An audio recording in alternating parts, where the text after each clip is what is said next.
So welcome to The Infidel, the DVD commentary of The Infidel. I'm Josh Opinionese, the director of the film. I'm David Baddiel, I'm the writer of the film. I'm Omid Jalili, one of the stars. And I'm Richard Schiff, the Jew. And this is background music as we do this. Wow. You have so many talents, Omid. It's City of God or something. This is fucked up. Yes. Sorry, is that distracting? Thanks. You gotta go to Not Central at Park all. later and play with the boys. Let's go make some money. Well, here we go. This is the opening, and I if I can start by saying the idea of this opening, which is exactly as scripted. We open on a Muslim fundamentalist with a TV thing, and I'm watching, and you don't know where I am, who I am. There's a floating Islamic woman in the background. Is this a terror cell? Is this some kind of training video that he's watching? Yeah. And then, that was the idea, was it? But then I just have to say, David wrote possibly the most poetic and most brilliant. I have to say, David Baddiel. Oh, I missed it. We missed it. I know. We missed it. Most David Baddiel-esque You were opening. going for the timing. Josh interrupted me, and I was trying to get the timing. I know what you're trying to do. It's a beautiful thing. Yeah. This sequence, I guess it's a sort of opening sequence, and I guess what I wanted to do with this was to pack in a little hit of all the characters in what is actually a quite big an ensemble comedy, and then thematically to kind of set up what kind of film is it. Well, it's one that takes stereotypical images, if you like, and then turns them upside down, turns them on, inverts them, turns them on their heads a little bit, and that's the comedy. And so, here is Omid's character, Mahmud, an ordinary guy who at first we think is something rather else, and so it sort of takes our own prejudices, if you like, and then throws them around a bit, and also seeding some of the other little images that will become important in the film, the Islamic fundamentalist cleric Arshad and the pop star, who of course turns out to be, well, you've probably seen it, so I don't want to ruin the ending in case you strange reason watching the DVD commentary before you actually watch the film. That would be Who would do that? strange. Some people do stuff like that. They're weird. I watched the DVD One commentary. very important thing that you may have noticed, but it was only really available to football fans, is that he's wearing a Spurs shirt. Yeah. There, Very difficult for you and me, David. it was difficult because we're both Chelsea fans, but you may know, and certainly it becomes clear later from the film, that Spurs are thought of as a Jewish club, and so therefore this is sort of his inner Jew. Yes, the blue and the green and the green and the blue. The sort of the Muslim themed scenes are generally kind of green and brown and gold, those colours, and then of course the Jewish ones are blues, yellows and whites, as per But you the did kind incredibly of well there, Israeli Josh. flag. Yeah. You did that incredibly well because you don't know anything about football, and yet we had this Spurs idea, which is essentially an idea about him supporting a Jewish club, but then it also fitted that you found an away Spurs shirt from like 1982, Yes. which happens to be blue. And I really wanted a Steve Perryman number 5 written on the back, but nobody went with that. We couldn't afford the 5. And this is a real picture of me here, actually. This is one of my archive photographs of me eating a burger whilst doing my maths homework. Oh look, the Star of David, the hidden Star of David, just subliminally a little bit of anti-Semitism to begin the film in demonic reds. This song, by the way, which was written by Dave Gavrin of The Sundays with Harriet. Oh, and a Wheeler great of The stunt by Sundays. me. By the way, great stunt. Stunt, by me. stunt, here it Have comes. to say, Okay, stunt, okay. Talk about the music in a second, but the stunt is stunt's far more. extraordinary. Look at this slapstick. I nearly Look at that. killed That myself. is genius. It was genius, and there were people standing around who applauded in the street when you did that. Thank you. And here you've got a broken leg, and yet you soldier on through this. Yeah, and the kids do shout, although it's not clear in the film, they do shout Yiddo. They do, Yes. although it's quite good it's not clear, I think. At this Because stage. David has done a documentary Yes. how he finds that word completely anti-Semitic, yet it's one of the first jokes in the movie. It is, yeah. Yeah, so here This just is having a- a little fun with the idea of mystery, I suppose, of religious mystery And turning out also to a joke about films, about what Yes. wind normally implies in films. It does, yes, and then the pathetic downfall, Clunk, the Well, I infidel. think it is worth just mentioning about the music. You can hear on a DVD comment, but this is the Infidel theme, which was written by Erin Baron-Carrion. But before that, the music is a very eclectic mix. The music is by Dave Gavrin of the Sundays, and to be just a very short story, he wrote that in a weekend, because the weekend before we shot that video, we didn't have an opening music bit, and I just called him up and said, we used to be in a band together in the 80s, can you rework that? And he did it just like that. It's in fantastic. 48 hours, Yeah. please, because we have to shoot a Well, you could have video. just called me and I could have gone. Yalla! Alhamdulillah! So yeah, David, tell us about the character. What is this? Okay, well, this scene is just to set up to some extent who these characters are and their relationship. So this is Mahmud with his son, and his son is talking to him about his wedding. He hasn't yet told him there's a big secret that he has to tell him, and that he doesn't want to tell him about what's going on with the wedding. But really, it's just to show, okay, this is the dad who's a particular type of dad, which is he's kind of more of a lad, more of a kind of crazy guy than his son. His son is more conservative and more wanting to do things by the book, and his dad, who is kind of my dad, but all our dads are sort of more sweary and more out of control than him, and this scene is kind of designed to set that up, as well as one or two kind of plot points that are being seeded at the same time. It's his coming of age film, really, isn't it? He's the sort of child dad who then learns to become a real dad. I guess it's a well-worn. But from your point of view, actually, Josh, and one of the things we talked about a lot beforehand is that it's interesting you shot all that in one take. Now, that's partly a budget thing. Yes, it is. It does also set up the style of that. It does. Yeah, you're trying to set up at the beginning of a film. You're trying to set up the. There's Richard. Yeah. In slow motion, the very first shot, just to give him that sexy, romantic feeling. The first time we. You needed slow motion for that. Absolutely. We just enhance your natural charisma. No, it's the long takes, it's the wide takes, it's comedy as played in the wide shot, where you get to see actors really doing it to each other, so you don't create the comic timing later by lots of cutting. It's perhaps a sort of older style that harks back to, right back to Marx Brothers, Billy Wilder, Woody Allen. Sort of mid-period Woody Allen. Yeah, it lets you see it for real. Yeah, and we talked, this is something that I think Josh has done really well throughout the movie. We talked about this a lot beforehand, about trying to get this kind of style whereby you don't cut in for jokes, you don't do that reaction shot thing, you just let the comedy play. Mm-hmm. It gives a certain reality. We feel we're in a world, and there's just a slight cartooniness, a slight flatness in the shot design to just give it just a slight graphic quality, to just say, okay, we're sort of looking in at this with a slightly cartoony feel, which then we turn up or turn down over the course of it. I also like the idea that the jacket I'm wearing here is actually the director's jacket. Yes. It was a jacket made for me, which we didn't feel was right. And I just said, what about Josh's jacket, which is a few sizes too small for me. And also much more horrible than the jacket you did have. It's a very expressive jacket of your inner nature, and it was right for the film. But it was my lucky jacket. How do you feel that your jacket is now I feel honoured, but at the time I was crapping it, because this is my lucky jacket, and I thought without it I'll never be able to direct this film. And things did start to go wrong as soon as I gave you that jacket. They never really recovered, but it's all right in the end, as they say. There's Arshad Al-Masri conveniently placed centrally between and the here's Richard Schiff characters. Again. Still to speak. In fact, it's a movie in which Richard Schiff doesn't speak, but appears quite a lot for a long time. It was actually written as mute originally, but he said it was just, I don't know. Don't change the subject. The colour palette in here, I've noticed, is very red, Josh, isn't it? Yeah, it's the sort of goldy, reddy stuff. Yeah, it's the womb. This is the maternal. This is it's not clear yet in this scene, but it's actually his mother's house. It's the hero's Mahmud's mother's house. She's died recently, which is why it's in a state of discombobulation. They're moving things out. You both do sound like Michael Patrick King when he does a DVD commentary on Sex and the City, because he says, as you can see, the blues in the background and the colours are very muted here. In sateen. And you see, SJP here is wearing a jacket with Manolos. What I love is that you've watched the DVD commentary of Sex and the City. It is absolutely brilliant. It's a work of art. Is it? Yeah, because he talks throughout the whole time. Charlie's Angels, the McG commentary is hilarious, and all he talks about is the grace and athleticism of Cameron Diaz. And in this scene, her grace and athleticism, she's so sexy, so pure, so graceful, so athletic. Cameron Diaz, graceful, athletic, wonderful. So here's the graceful and athletic Omid Jalili as he chases. There's a bit coming up. We had a bit earlier on when he was in the taxi, when Mahmoud's in the taxi, where he's shouting at Lenny. And you may have noticed that we went to music and muted it. Now, the music, I don't know if anyone's ever noticed this, but is in fact the Hatikva, the Israeli national anthem. Is it? Plays at this point. It's about to be reprised. Yes, the over sight some gag. more shouting Yes, later on. yes. But I don't know if anyone's ever picked up that it is the Israeli national anthem. I think some Israelis have. I think that's Oh, why yeah, they haven't bought Can I bought also the pick film up on yet, Richard Schiff's fantastic, subtle comedy here? This is the thing that Here can it be is, done that's so the badly. It can be done so badly, but it gets such a massive laugh in the cinemas. It's this bit here. We does a very British two-finger thing here. Yeah, I was lectured how to do it by Josh, I believe. This is fantastic. It's a schoolboy thing that we do in England. I love that. Yeah. That is, for an American to do that is magnificent. Yeah, we should tell the Americans that means fuck off. Yeah, it's I like don't know if flipping the Americans know birdie. that. It's Well, I flipping learned the what the birdie, two fingers mean. The two fingers. Yeah, well, it would be one finger in America. The one Yes. finger in America, Yeah. but the two fingers come from I still have two fingers to shoot a bow and arrow at you with. Yeah. Is right? that what it is? Yeah. Who told you that? I've Because never they heard used that to before. they used to cut off one of the fingers so that they couldn't shoot the bow and arrow. That's apocryphal. You guys don't know this. Stretching buy his that. I've sinuses. just known it as fuck off. That's I've never known it as So the anything- American audience yeah. will think he's just stretching his sinuses, and the guy goes crazy. By the way, thank you for calling it subtle, because I almost was going to moon you on the last take. I decided, it's like, give me one more take so I can moon you. There's an outtake where you reach for your belt and it gets halfway undone. I seem to recall. Now you can see the auburn colors in the background here, creating a very warm feeling of the dead mother's vagina. presence. Vagina. You see the very It's- strategically placed Gary Page albums there. Yeah, it's as called well. signposting. We love it. Yeah. Yeah. So this is, again, this is very long, sort of creeping take in to just give, it's not such a comic scene, although there is some comedy in it, but it's just giving that sense of reality before we sort of drop in the big bomb. That sense of yellow. That sense of yellow.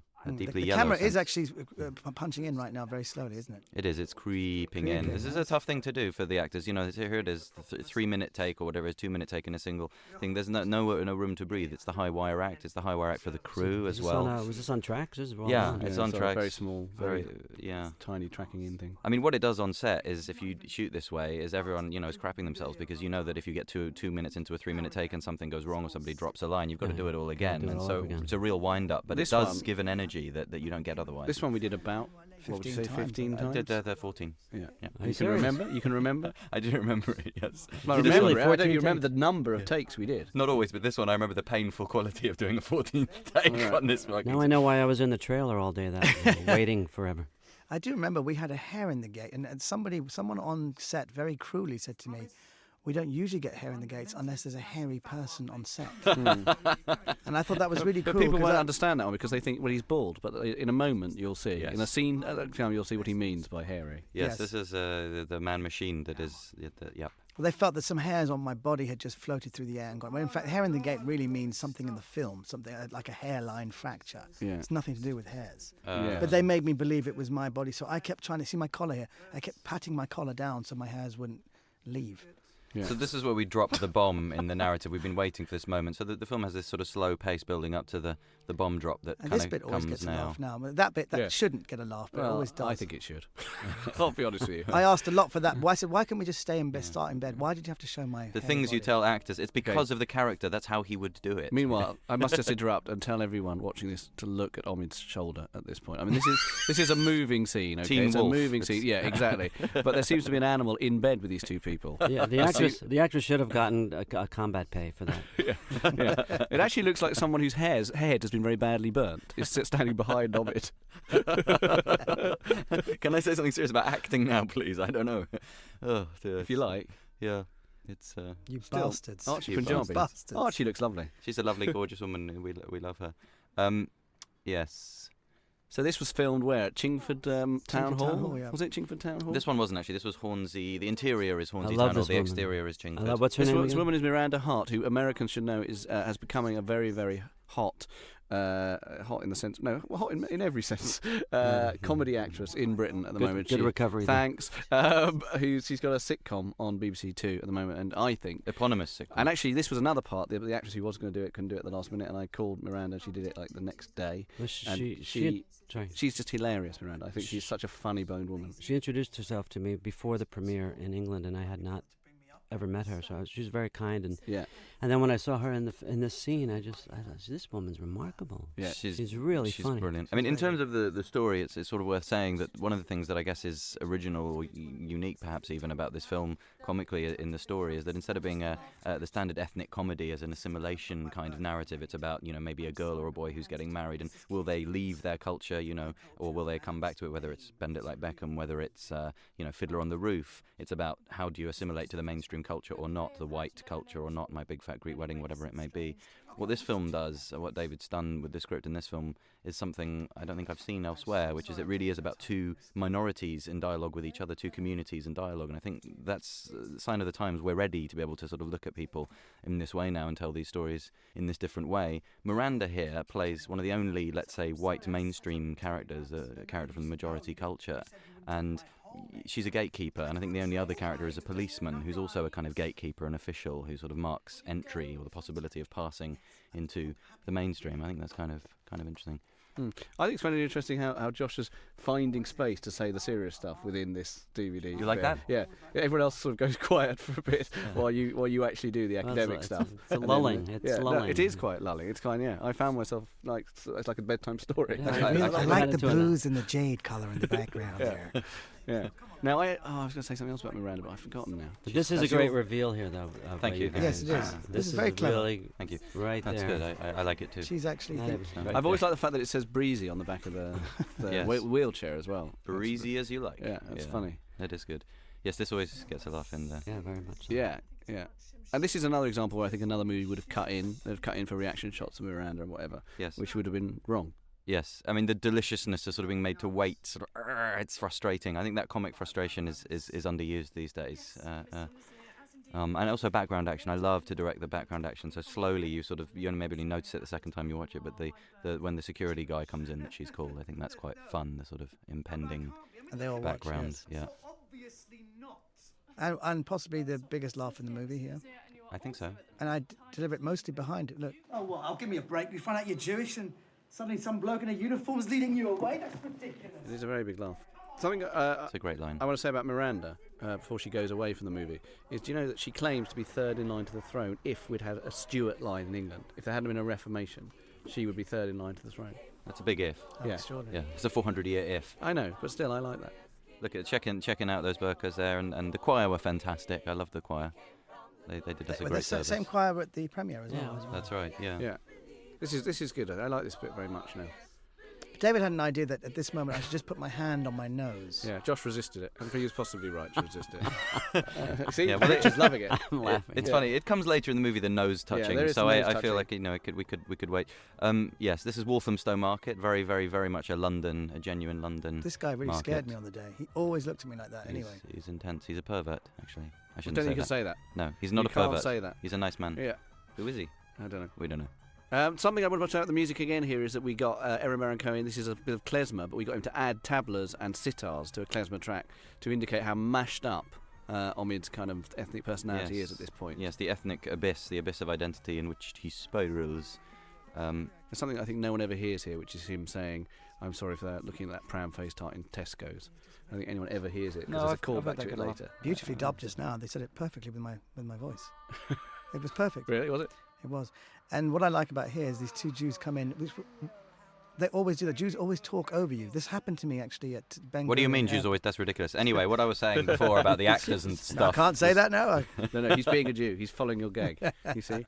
And here is one of my favourite bits of the movie because the people who we've chosen to look like me are my cousin, a stuntman, Dana, one of my best friends, and myself, as you can see in the background. Yeah, spot the Omid.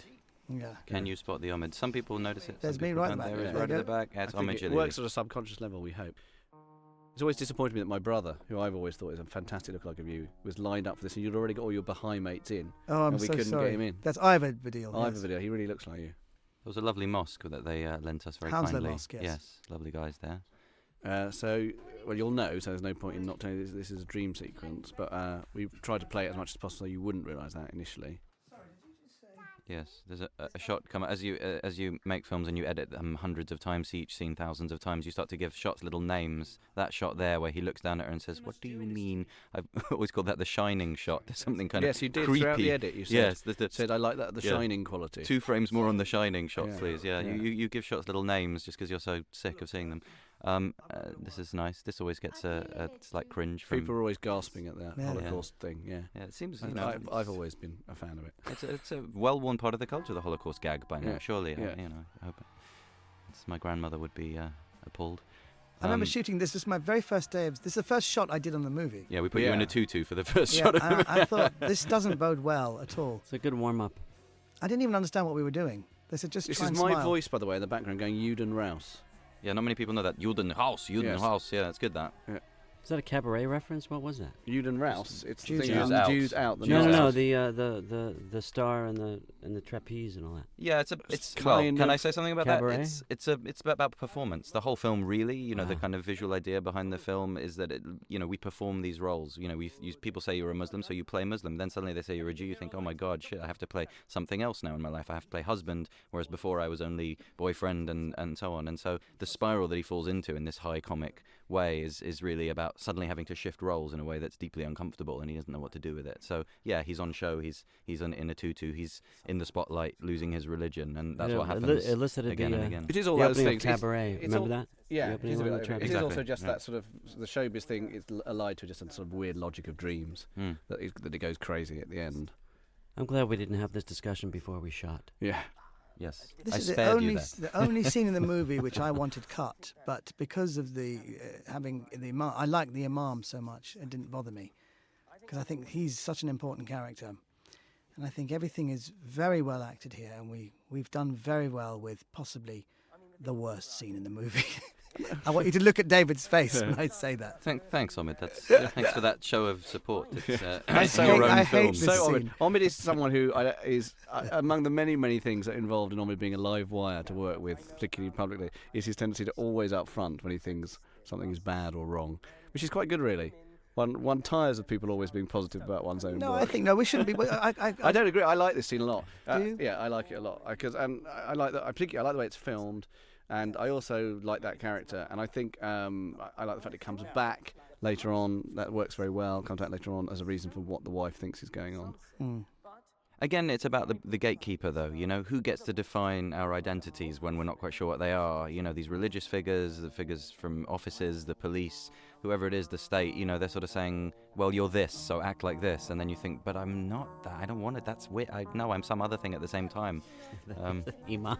Yeah, That was true. That was a real thing. that was real. Yeah, That wasn't painted in. We can't afford paint in this film, so we just had to shoot the reality. I've never seen a parking space that said "Rabbi, Rabbi." No, they do. I have to say, the American character in our first screening, about 10 people in our New York screening loved the character here played by Mina Anwar. They thought she was utterly hysterical. I tell you, we should have had more of Mina. She's We should have had more of this character. Well, a lot of fantastic, people have talked to me about this character. A lot of women, in particular, talk about this character. Like, it's so correct. And it was just a guess. As a character, it was an idea I had. It was just a guess. Thought it'd be funny to have a woman like who's obsessed with fashion and grazie and all that stuff. But so many of those, so many of those women are like that. And anyway, it's just such a good way of defeating the stereotype. And she's brilliant at doing it. She's very and I really think it's a shame, really, that we didn't find more for her to do. But we didn't replace the scene before with more of with more of Omid Jalili. It's interesting, though. You defeat the stereotype by telling the truth, actually, about the stereotype. And that's the interesting thing, that the truth is funnier than sort of people's prejudice about it, which is actually, yes, that's true. Underneath the burqa, people do have, you know, a full kind of lingerie outfit from Victoria's Secret, and then, you know, the nails are done, and the perfect, etc., etc. So, but also something else, I think, which is that the movie's full of laugh-out-loud moments. I mean, in the cinema, it gets genuine belter laughers, but she's more something slightly different, which is a character people just really like and enjoy and chuckle over without actually having laugh lines, which is good, I think. Mm-hmm. This is interesting because we shot it so many times with me walking past the door, and then the last take was me walking up the steps. Yeah, because we changed it at the last minute. Yeah, it's subtler, you know, it gets a bigger laugh by being less, you know, coming in under. And then you're going to go so high with this thing that you want to come in under just before it. Apparently, a lot of people are doing YouTube clips of me going Jew, Jew, Jew. There's some kind of viral thing going on. Everyone's doing that. Is that really? It's become a classic. That's good. Like the film, the Hitler film, where they cut him in, sort of talking Downfall. about his where they talk about his PlayStation. Yeah. So now we're sort of So there's a couple of scenes in a row here. They're just sort of setting up the second act of the film by giving us more of the family, more of the background, and it's interesting what you're saying, David, about women loving that character. It is the character that is there for women to like. Those are the kind of women together characters, and I think it's a really important there are no moment women in this room, but Yeah. I can tell you that women have told me, and Uzma Hassan, who's one of the producers and a Muslim female producer, says that one of the things she thinks is very unusual about the film is it shows a range of Muslim women. One of them wearing ordinary clothes, one of them wearing a burqa, this young woman who wears a kind of funky headdress, and that's absolutely not really something that we tried to make a big point about. It just, again, it's the truth, as you say. It's just...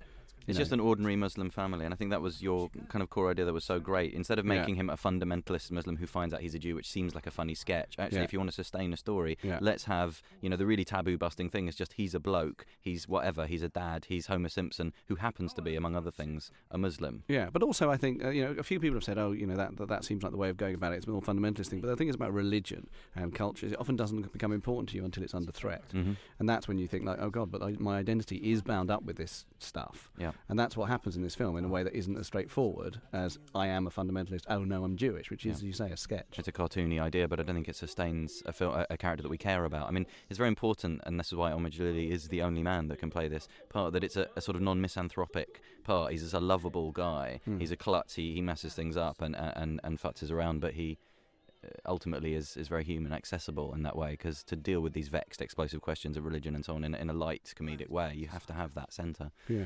Omid's one thing I always think when I'm watching the movie, and actually kind of interesting watching it really without the dialogue, is that Omid's face is one of the key things about the movie. No, it really is. It really is. It really is. I mean, specifically my nose. You are blessed with just. You could have been a silent film actor. The eyebrows of Rudolph Valentino and the face of, I don't want to say, the combination is potent. You got to tell the quick story of Edward Albee and how you became a comic actor. Yes, the very quick story is that I'd rehearsed this Edward Albee play called The Zeus Story for 3 weeks, and I thought it was going to be my breakthrough as a serious actor. And The opening scene is me just walking on, looking at a guy on a bench, just casing the joint, and then walking off again. And when I walked on, there was titters. I looked around, the titters built into more laughter, and I was For the American audience, I walked giggles. off and it got a massive laugh. Yeah. And I came back on again. They went, "Ray!" And to this day, I never know what I did. But they said it was one of the great comic performances. And your wife said, give it up and go to comedy, right? Yeah. Yeah, and And she was this- so and- right. This Yeah. scene. This This was is a when masterclass. This is when actually. I knew that we were onto something, because about 2 or 3 years before we actually shot this, I said to him, I got this idea of him looking in the mirror and trying out Jewish faces, and Omid started doing it just there and then, and I thought that's about 20 times as funny as I could ever imagine it would have been. Yeah, I mean, Yeah. it's just a masterclass of anti-Semitic humour. Yeah, it really is. That's- Yeah. It's It's wondering if I should order a new soup for the wedding. I was very annoyed that 1 or 2 reviews said that it was a film that just did faces or something, whereas that was such a... Once again, Omid has brought up the negative. You see, he That's can't nice. help Yeah, himself. no, I He- know, because I he's- think there's he some people... flows with No, people were very security. unfair about that scene, because that's what... It's as if People some... were not very unfair about it. 1 or 2 critics wrote that it's something about making fun. That is one of the funniest scenes in the movie, and if those people might think that Laurel and Hardy is about making Yeah, faces. you're right. But I think we can use this DVD commentary to say that To whenever a diss the film is critics, genuinely yeah. funny and there's Yeah. laughs, it's as if, I think David said they like to watch their comedy while they stroke their chins. No, there is some truth in that movies and indeed any kind of comedy that actually makes people laugh out loud often tends to be disliked by critics who would prefer it to just be something you can think about. Yeah. I think that's ridiculous. certainly true in Britain. There's a certain tradition of criticism and also just insecurity. People who are secure in their jobs as critics understand that comic irreverence is kind of a crucial part of our cultural history, and the rest who feel like they have to be chin-stroking serious because they otherwise might lose their jobs or their identities can't quite hack it. Yeah. However, now that we've talked about critics on this DVD extra, some critic will say, you see, they're very bothered and insecure about Yeah. critics. It's all over the DVD extra. Which is true. I am No. deeply Yeah. bothered and insecure about everything. I mean, otherwise, I'm a filmmaker. Jesus, what do you want? This was one of my favourite scenes in the movie, because I think the cab driver, having gone to do some research at a very Muslim cab driving outfit in Acton, this is very authentic now. The guy's working, the clothes they're wearing, the colour is the jade and the blues in the background. Do you see how the split blue and green suggests that although he's a Jew, he's also a Muslim, and that his identity is That's very clever. fragmented? It is very clever. I'm a very clever Thank person. God for these DVD extras, because no one has ever noticed No, that. no one's ever ever. noticed that. No, these subliminal things, That's they add up. clever. I have to believe that, otherwise No, what no. am I here for? Indeed. No, I think that's good. That's good that you believe that. And what the it's good Rubik's to believe. Cube is a mashup of all things. That's right. There The on the Rubik's table. Cube in the corner That's denotes brilliant. the multiplicity, It's brilliant. multiplicity of religion, the Baha'i faith, which combines many religions. And Omid, would you like to say something about that? Yes, the Rubik's Cube is a perfect symbol of the Baha'i faith, and very well spotted by David Baddiel there. Here's my favourite bit. Yeah. Here it comes. 20 takes. Enjoyed every single one. Marvellous. And then I think we dubbed you as well, so 20 more sound takes. Yeah. This is something, I remember an idea of Josh's, which was very good, which was always to have the character eating something. It's a low status thing. If you want to make a character lower status, you give them stuff to carry. Yeah, but particularly food is Yeah, something particularly marvellously food, low status yes. about that. That's right. And the more burdened you are as a person physically, So any the minute more now, you're- Richard Schiff is going to speak. We've been waiting for it for so long. He's finally going to speak. Yeah, we actually thought of putting a sort of subtitle. Richard Schiff is now about to speak. I love this shot. This is very kinetic. It's a fun thing. Again, it's about creating a little high before Also, your you face is doing that thing bump down. because you're eating and you're moving, so your face is so mobile. I was actually breathing heavily. I was going... but the camera didn't pick that up. There's a sort of comic full stop that comes after the big kinetic No. I thing. want to point out that many critics mentioned the robe. As what? Still don't know why. Yeah. That wasn't my robe. My dad used to wear a robe a lot like that. We used to call it a bardamuncle in my house. I don't know why. It's the tinge of yellow on the sleeve. Oh, I love this. I think my dad also had one of those. Yeah. Immediate actors' chemistry between the two of us. Hardly. We only met recently. Here it comes, the anti-Semitic stuff you heard. Who are you talking to there? Can I say something complimentary about the two actors in the room? Yes. That we're both silent at this moment and enjoying our work. It's I'm riveted myself. You're right. you guys are. It's just yep. It's. What do you want to say? Well, no, I did actually want to say something quite serious. Just that coming from completely different traditions as actors, Omid coming from stand-up and coming from, tradition where the thing is to make people laugh right now. Come on, Edward Albee, whatever it is, you come on, people will laugh, and that's the sort of and then Richard coming from the stage and screen tradition, which has a very different, and to put these two kinds of acting styles together, these two performative styles together, chalk and cheese. I think that's the heart of this for me. The heart of this kind of Laurel and Hardy double act, this duo, this comedy duo. Ahmed and I talked about it, I think, at one point. It's like, I was trying to do Ahmed and he was trying to do me. Yes, So that's it very true. Somehow met in the middle. Yeah. It is, but it is. I mean, there was just double act to the heart of the movie, and as it turned out, the two of you just create it as a double act in a way that really, I think, is extraordinary. I mean, just this sequence of faces going back and forth between them, that to me is sort of the essence of comedy. You don't need to hear almost. And here's one of the greatest lines. It was even today was quoted on BBC. Solly Shimshillewitz. Here it goes. Now do you believe me? Why don't they just call you Jew and be done with it? That's fantastic. That's, It is a fantastic the timing line, is brilliant. but it is also fantastically delivered by Richard. Yeah. I have to say, it's so fantastically delivered. It's so thrown So away. thrown away, blah, blah, yeah. blah.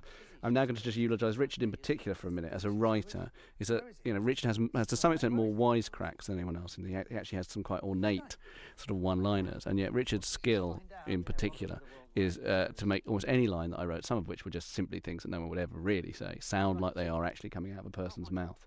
That's the most. Like, I could have written you gobbledygook and you'd have made it sound natural. Yeah. There's also this thing of the kind of Thank you for that. That's okay. Not at all. The sort of Jewish humour tradition, which is actually a kind of American tradition. American comedy is Jewish comedy is American comedy, and to have an American voice, a Jewish American New York voice in the film to do that dialogue and to bring that again, another sort of comic duo, the clash of English and American, Muslim and Jew, Jewish humour, high status deadpan humour, and low status running around with a bag of chips. All of those things, I think. That and I showed up in England with not quite 100% Cockney accent. Not quite 100%, no. We need to That's say true. no more about that. Well, But I have to say that. I think it was a lucky accident in the end. Yes. And here's Matt Lucas here. Yeah, Matt Nix, we should mention as well as Zadie, who's really great, I think. The woman who was just at the door there, I love she's really her. great. Yeah, I love Yes, her. the nurse. She I is believe amazing. in the 1980s Yeah. she was in the program OTT and every time was about to take her bra off, but we never saw it. Is that her? I think it's the same actress, is it? not? Really? Oh, yeah. I don't know. But I remember that woman Do you remember very, that woman? very well. That's why I tuned in every Friday night. So this is the wonderful Matt Lucas of Little Britain, who is great.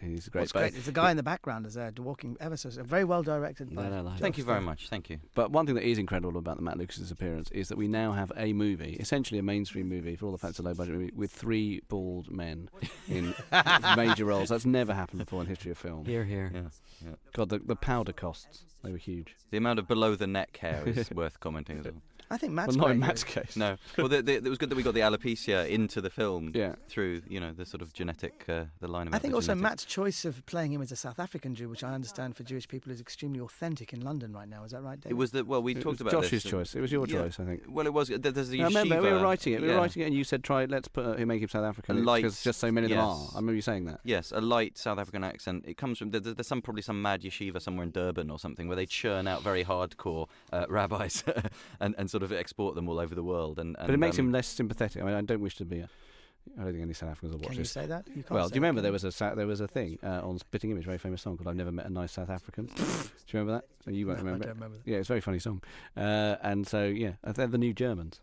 It makes him tough. Okay. It makes him tough. And Israelis are the new South Africans. Yeah. So that's interesting. Yeah, We've come full circle. we have. Meanwhile, the guy in the The background poor has bloke in the walked- background. He's walked 2 inches. 5 yards in 2 minutes. He was very good, that guy. Now I like this joke. Never gets a laugh.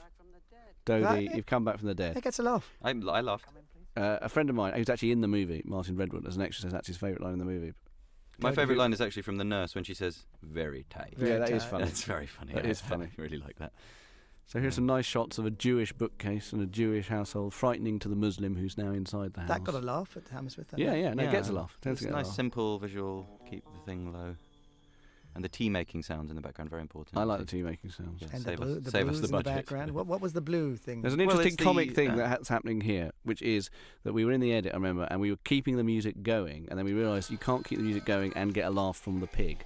That's So, right. so we decided to stop the music, leave a bit of silence, and then the pig cuts in. Yes, I think that putting a film together is like sort of directing an orchestra, conducting an orchestra. There are peaks and troughs and highs and lows and bits where you get faster and bits where you need to sort of expand it and slow down. And it's finding those rhythms internally, whether in the edit or whether in the shot on set itself and between actors. I think that's kind of how I see it. In this bit, I like this bit. They're starting to sort of. It's that buddy movie thing. We haven't really mentioned that as an idea, but obviously the movie is at heart to some extent a buddy movie between a Muslim and a Jew. With a pig in the middle. With a pig in the middle, a piggy literally in the middle. Yes. And this is that bit in a buddy movie where the two people who've basically not liked each other have to for one reason or another start getting on. Mm-hmm. And this is, can I say that I was watching this scene as an actor being given a masterclass for what is a wonderful script here, going through all the Jews, but very, very beautifully thrown away here by Mr. Schiff. Yeah, well, it's a lot of comments about me throwing it away. I'm just really lazy, so I can't really kind of get it up for any. Yeah. But it's a very long speech, and that's a very tough thing to do in film. It's not usual to have such a long piece of written dialogue. It's it's potentially stagey, and you somehow managed to. It's really something. A little eyebrow movement at the accent there. I might actually try and write a script which is just the most wooden, most unnatural script ever, and then give it to Richard and see if he can make it work. I accept the challenge. Okay. We'll lay that one down. But are the blues here, seriously, was that deliberate? Yeah, of course. Oh, So we God, painted the room blue. It was a nightmare. Yeah, how blue do you want nearly it? died of paint fumes. Yeah, no, it's the blue and white. It's the Israel It's flag. partly a It's the theme. and it makes it more cartoony. It also makes it colder and therefore harder. When it's It's warm also- colours at home, it's nice and gentle and It's also warm. the American Democrat. Yes. Is Yeah, that right? and the English Conservatives, which are the opposite. So that's weird. And Chelsea Um, Football Club. But I think it also just gives it a stylistic kind of punch. well, it makes it look like a movie. But it's beyond that. There's a chilliness, and when scenes are chilly, they feel tougher. Like a thriller might often be just these colours because it's a tough, cold, hard world. So it was just making it harder for him in the Jewish scenes, if you like, because that's where he's a fish out of water. I'd like to point out that you can see my belly is in fact my genitalia there wrapped around me. like It's a not snake. Like a snake, Like a python. like a huge boa constrictor. Yes. Yeah. You I'm should very see what proud happens of when he my gets aroused. Iranian manhood. That's my new funniest line of this experience. All those Jews Jewing it up in public. Here we go. There's me trying to convince him by slapping my lips. What, you? The bit where you diss your absent son for me is one of my favourite moments as well. That spoke to me as a son of a North American father. So Richard does remind you of your own father. Very much so. And my father. Yeah, we both David and I have sort of channeled our fathers into the Lenny character. My dad's is actually grew up in Canada, and he has that kind of that I don't know if to call it self-hating, but certainly a certain deadpan quality, and he does like a drink. He looks more like my dad, though. You look more like my dad, Richard. There's no connection to my dad whatsoever. No. So I want to point that out. Good. So for British audiences, this may be a moment that they've been waiting for, I would have thought, which is that Homage to Lily dances. Again, American audiences perhaps don't know this quite so well, but he is well known for his dancing. Yeah. I have to say, this is one of my favourite gags, but we don't hear the audience laugh because the music is so loud. Is when he gives me Jewish illnesses, I think it is. No, it says, no, it's serious illnesses. Serious illnesses. But it actually says diagnose it yourself, which I don't think anyone ever sees. Oh, I Yeah. think that's very funny. Yeah. But it's So the way actually you just rub there, your just head. there. It is Yeah. actually there. Diagnose it yourself, So- but Yes. no one ever sees it. Yes. But I love the fact that I'm reading it and start getting a headache. Yeah. This moment for me Yeah. is genius. That's my That's favourite very bit. funny. It's Very very underdone. funny. Very But it's underdone. Lovely. very Mahmud, I think. Mahmud's very suggestible. That's why he's so upset at being called a Jew. Yes. Called a Jew. Yes. Being discovering he's a Jew. It's a Yes. bigger deal for a suggestible person. Yeah. And we are all very suggestible, like it or not. Is that blue again? Well, here I cheated. I'm It's sort cheat. of, That's a cheat. playing with people's minds here, like a deep, dark. In fact, when you actually conjurer. ask, what is that blue curtain in the mosque? What's it doing there? I stuck a blue curtain in a Yeah, mosque exactly. and had them walk past Exactly. it. Yeah. That's The Joys of Yiddish by Leo Roston. He's reading it, which is a real book. Fantastic book. Yeah, it teaches you how to be Yiddish. I like the way she does this very much. I think this is a very good bit of acting by Archie Punjabi. It's a montage acting. Yeah, I mean, but probably in the US, people don't know Archie as they know from The Good Wife, so they don't know her as a comic actress. But she's she absolutely is both. What on earth is she reading there? I don't understand. There's a bit in Portnoy's Complaint. It's quite famous, but probably only if you're Jewish, where the main character fucks a piece of liver. And I'm always thinking that must be the bit. Okay. Of course, the chicken soup bit, what's extraordinary here is when he finally gets it into my mouth. A lot of Jews have complained, have said, what is actually wrong with chicken soup? No, someone said that to me. Yeah. We got that at the What's Q&A. wrong? Knedlach, Yeah. which Yeah. is what that is. But can I say, the piece he puts in me, which I actually get right into the cup. It's amazing you do that. It's incredible. How did you do Yeah. that? How did But you it do is that? just a piece of fat Yeah. and skin. Well, He chose that yeah, on but- purpose. Well, yeah, I like this. This is a good line. I have to say, if I could just say, This doesn't get a laugh, though. It does. If when you can hear it, it does. If I can hear it? Often people can't hear it. People talk over it. I don't know why. Oh, if you can hear the line. Yeah. People talk over. No, it's an interesting one though, because he says something quite serious and moving about the Hatikva. I remember you said to me, Richard, at the time, does he mean this? Because he's sort of a self-hating Jew and he hates everything about Jews, as we already know. And yet, does he say this line seriously or not? Is he moved by the Hatikva, which he seems to keep playing over and over again? Right. And I think in the end the answer was yes. It's funnier if, despite all his, of course, he actually, of course, is so deeply moved by the Israeli national anthem. He would not be a self-hating Jew and have all this Jewish stuff in his house. Yeah, right. Yeah, no, he's fascinated by his own Jewishness at the same time as not being interested in the religion or whatever. Well, it's also the divorce that he's just been through is a kind of he's rejecting he's rejecting other Jews for hating on him. Fucking get in there! Come on! As ad libs go, it wasn't a film that was full of ad libs, but I'll say something about that. And he says Vey, doesn't he? Yeah. Originally it was written as Gewalt. He says now let's move on to Vey, and the original line was now let's move on to Gewalt. And a small part of me dies because it's Vey. Vey gets a much bigger laugh, but I think to myself often when I'm writing, particularly perhaps when I'm writing this, is what would Larry David do? And Larry David would have kept it as Gewalt because Larry David doesn't care. Yeah. Larry David just thinks, I'm going to go for what's in my soul or whatever. And in my soul, Gewalt. See, Vey is root one. Yeah. Vey, yeah. Too many people know Vey. Gewalt is actually more like what a Jew might say, or Gewalt. Yeah. That's a very important point for you to say, because sometimes do we go for the laugh or do we go with something that's more that would be more you, wouldn't it? More authentic to say Gewalt, yeah. But we went with the laugh, which hey, not always a bad thing. Larry David has established himself in ways that perhaps we all haven't quite yet. But maybe. Yeah. He's earned the right to say. So Richard had to say Vey down the line from the US, didn't you? Do I? Well, we overdubbed Gewalt with Vey. And we dubbed you from presumably America. You were in LA going Vey. I was? Yeah, you've forgotten? I have. Yeah, okay. But speaking of Larry... sorry, go on. No, I just think Gewalt would have gotten a laugh. No, it doesn't. We did it. We tried it. You tried? You tested it? We tested it. No, you tested Gewalt? It was originally Gewalt. Yes. And we screened the movie a few times. It hardly got a laugh. It died. So, and I then think that's Vey funny. Gets a big laugh. I think it's funny that you tested Gewalt. Yeah, we did, yeah. I think that's great. We tested it insofar as it didn't work. Yeah. Insofar as it didn't get a laugh and we changed it. We tested Gewalt. Excellent. Gewalt got its bigger test ever as a word. And here's my favourite bit here. We talk about urinating into cups, which is something I understand both David and I often do. Who doesn't, let's face it. Yeah. Is that right? Do you guys do that? Course, do you urinate in the cups because you're too lazy to go to the toilet? In my house, it was a floor up, so I just urinate in a cup. In America, we have bathrooms. Amazing. Amazing. We started to get them in the UK now, actually. They're so convenient. Yeah, I know. I love this bit too. Although I do pee in the cup just for the fun of it. Yeah. And then drink it, or is that too LA? That's I love very yogic. I love the backstory that he once urinated into a cup and then forgot to clean it and left it there just with we on the table.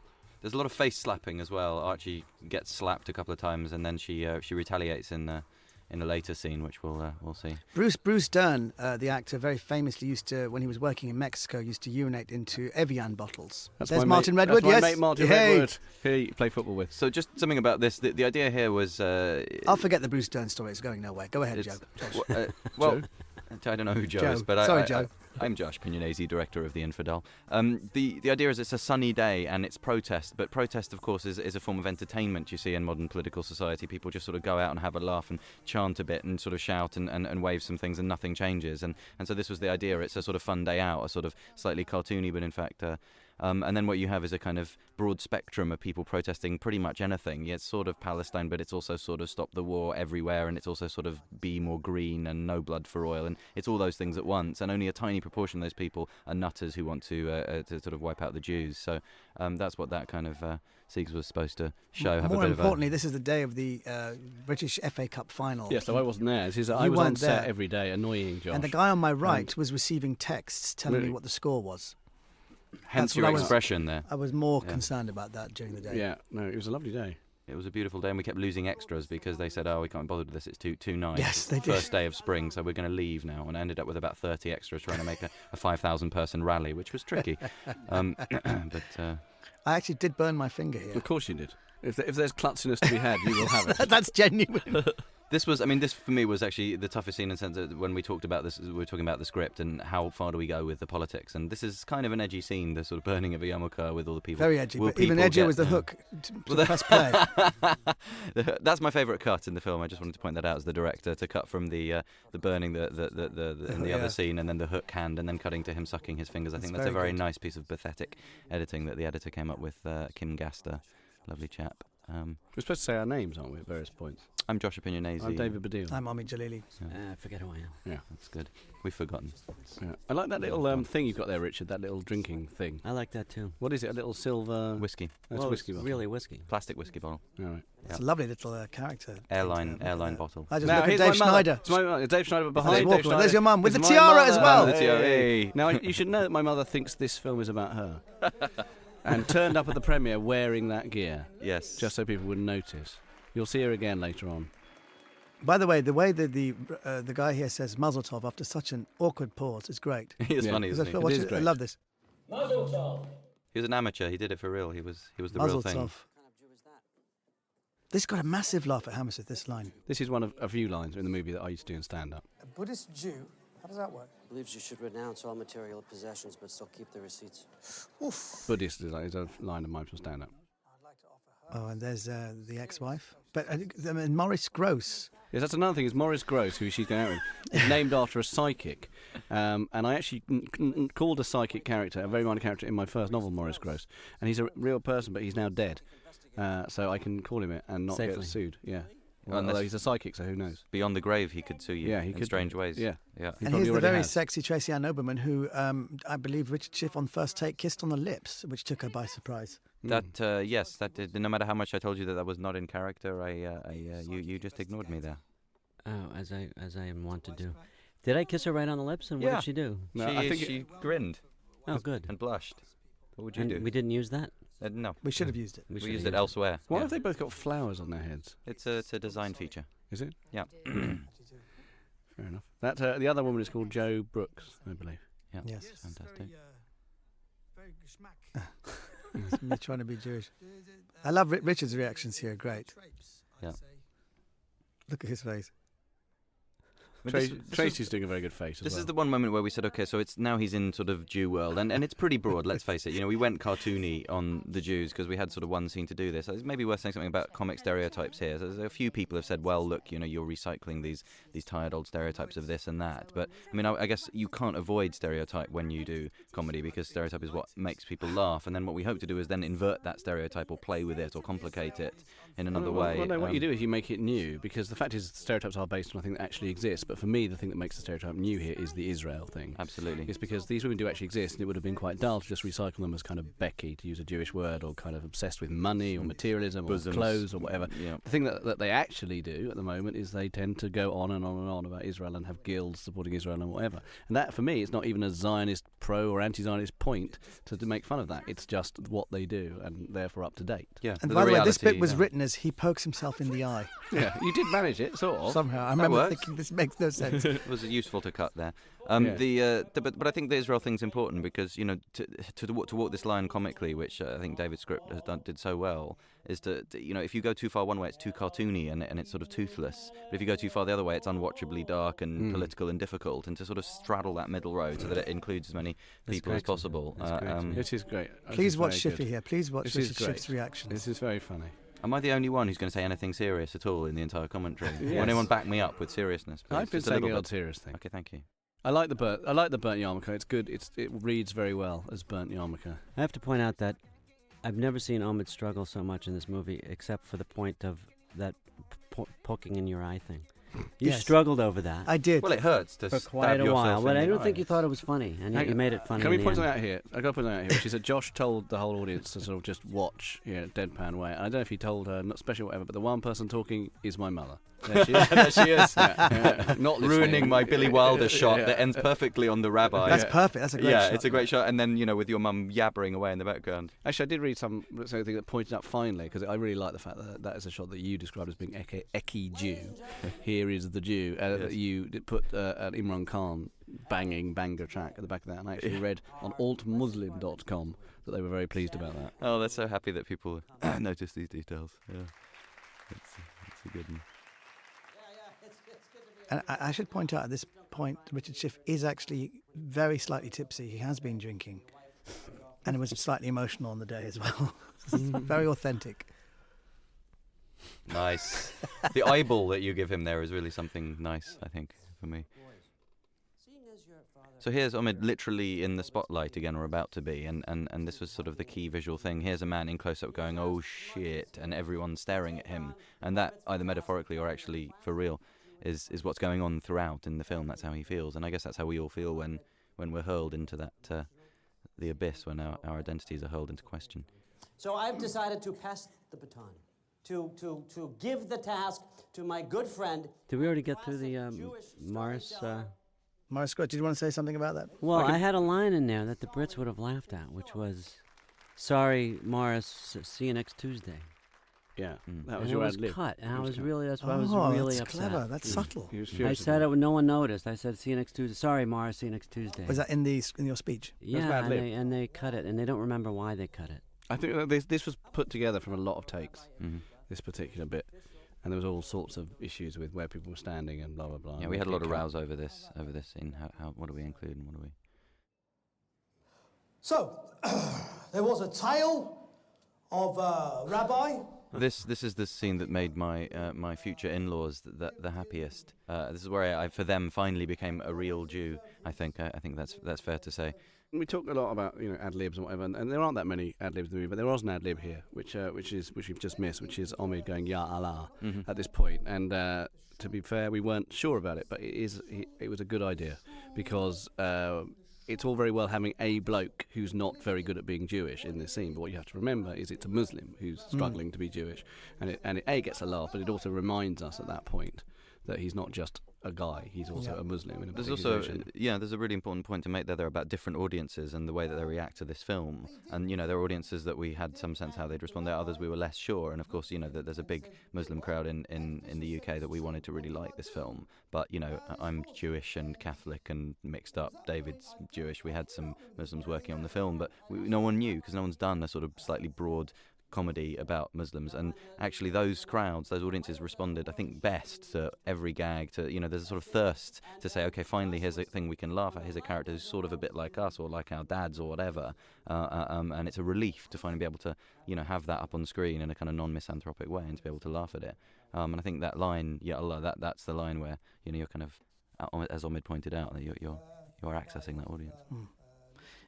So this is where it could build. This is probably the most double acty moment in terms of their double act. Absolutely. This is the bit at which it peaks as double act they are, as Josh has pointed out, actually on stage being a double act. And this is the very last take I did of this. Because David said to me, why don't you shout it? Well, I said to you, do it like it's Tourette's shouting, which is something I think you do a lot, which is, I think, very funny. That there's someone inside you that can't help himself when you shout. That's right! Also, at the last minute, we decided to put those subtitles in, which I think was also a good move, because some people thought... We hardly screened this movie at all, did we? But some people thought in the 1 or 2 screens we had, but we don't get that joke. Jews get it, but we don't get it. We don't understand, and that's not the point. The point is it's just gibberish, but they actually thought it was a real punchline they weren't getting. So we put the subtitles in to make it clear that it is just gibberish, but that is an actual translation of what he's saying.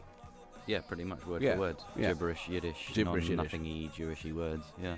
And I mean, walking that line again, how will different people perceive this, and will they feel excluded or will they feel in on the joke? And feeling in on a joke, even if it's not your joke, you feel you're in on it. That is the key, because then people feel included and that they're laughing with and so on, and there's sort of cultural comprehension. And that, I like this bit. I tried to kiss Tracy Ann and get slapped. Here's the slap. Here's the slap. Yeah. Oh, Yeah. But you really nice misdirection, indirection there, off screen. Really nice. I thought that was. And I actually fall off the chair. I'm glad you kept that. Great bit of slapstick.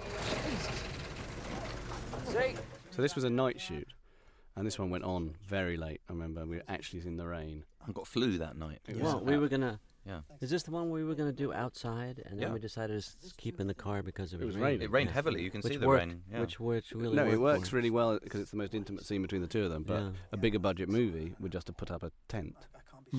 But I like the colours. I love the shade of the light, just bleeding Beautiful from outside. Urine like yellow. It's gorgeous. The wings behind Omid were supposed to actually be the wings of an angel spreading out like beams of light as he ascends. Beautiful. Yeah. That's a lie, by the way. That's a lie because you shot it at the last minute in the car. Yes.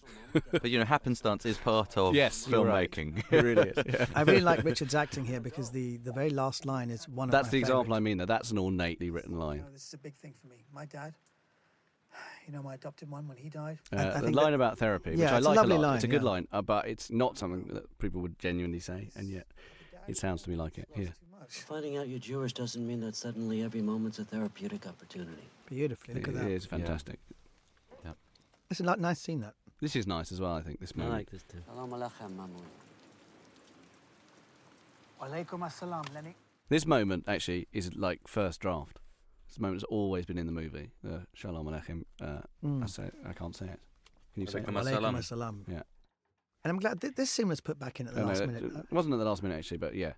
This scene was out for quite a long time, but I really like the fact that this scene's been in, because it's a long time since we've been reminded that he's a dad and he actually gets on with his family, and it's really cute, I think. And Amit's very good in it.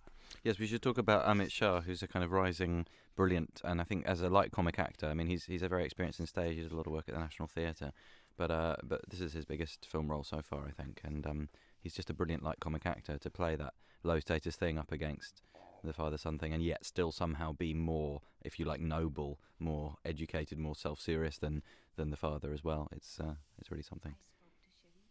Great reveal here. Wonderful. This is a classic comedy cartoon reveal. Remember when we got married?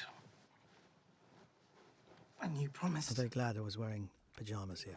So is everyone else. I think the whole audience was really relieved. Yeah. Do you know, it was about 45 degrees centigrade. It was about 105 degrees Fahrenheit in this. God, it was really. It was incredibly hot, and there is a sort of reddish skin tone that Omid has here that partly is due being slapped I got very, slapped very hard. 35 times, even when there was no necessity for it. But Even when I was off camera, she still But slapped something me. that's quite odd is all the slapping. I think some of the slapping was just stuff that you started to do. Yeah. That slapping, and I think you just did it because you were worried your wife would get upset if there's actual kissing, actual signs of love between you and your She's your going actor at wife. it. She's not She kidding around. really No, no. hit Omid, and we had to keep putting more and more makeup on him because he went bright red. Because you do when you've been slapped in the face as hard as possible. She had a ring that she didn't take off in No, she take one didn't. that sort of scarred your face. She then revealed at the very last day of filming that she used to be a bully at school to counteract racism. So Really? she became a bully, yeah. So she was very, very comfortable slapping. She's no people amateur. around. You can see that. Yeah. Have you ever had your hair like quite long at the sides in a kind of clowny way, a Charlie Caroni way? Because you look hilarious. You mean like Richard? Yeah, you mean like mine? What do you mean by that? I know it suits Richard. But Little Omid- Bozo the Clown action, is that what you're That's calling what I it? mean. But I'd really like to see Omid with that hair. I have done that. I remember Rob Brydon once did that once. He grew and he shaved the middle of his head. Really? And he just said to me, "I want to look like you," which I thought was very cool. Did he say ooh, ooh, ooh? Ooh, ooh, ooh. No, I have done, but I prefer it shaved. No, I prefer it from aesthetic point of view, but I think you'd look hilarious. I'll do it for you. With bushy side I'll hair. let it grow. Here we've short framed the actors in frame as a little cinematographic technique that some of you might be interested in. By the way, the line about saying hairy bears. This is I told David that this is a true website. It's a soft porn gay website for fat, hairy, bald men who find other fat, hairy, bald men attractive. It's an Italian website. And there's a film section. The only 3 people are myself, Alfred Molina, and Robert Redford, who are featured, who've all got body hair. And somehow they've found these shots of us. And people have written What's underneath it called? saying... Gay Hairy Bear? It's called Hairy Bears. How'd Just they leave Robin Williams out of that package? I don't know. But I get people coming to my website bold saying, enough. "Hey, I'm a bear chaser from Buenos Aires. How you doing?" Really? Yeah, it's amazing. It's a big website. And I feature heavily on it. Here's the 3 guys, the 3 bald pates. Yeah, thank God for That's the it, the 3 baldies, that's Thank it. God for the yarmulke. Yeah, you look like the Three Stooges. Or were they not all bald, Richard? No, I'm just seeing Bozo the Clown in the middle of this. You walked right into that one, David. I don't know how It's to... fine. We're going to actually paint a red nose on you in some later editions. That's nice. One of my favourite bits of the movie, just pronouncing Jewish words in a Jewish accent. This is a good bit. It's not coming for a bit, though. So No. we have to keep talking. Yes, blah, blah, blah, blah. And, when your people Shema. watch this movie over and over again, which obviously they will do, some will start to consider Mr. Silver and Mr. Baum, who live behind them, who live behind Mr. Shimshillewitz, and Mr. what their lives were like and what Yeah. their stories were like. Well, perhaps. Mr. Baum is the name of my in-laws. Here we go. And, Here we go. And then there's Lipschitz. In Hebrew. In Hebrew. It's the right eyebrow going up. Genesis What's Hebrew for Phil Collins? It's great. Exodus. It's very good. I So love the way you did sincere, that. sincere. I love the way you did Yeah, that. Exodus, no?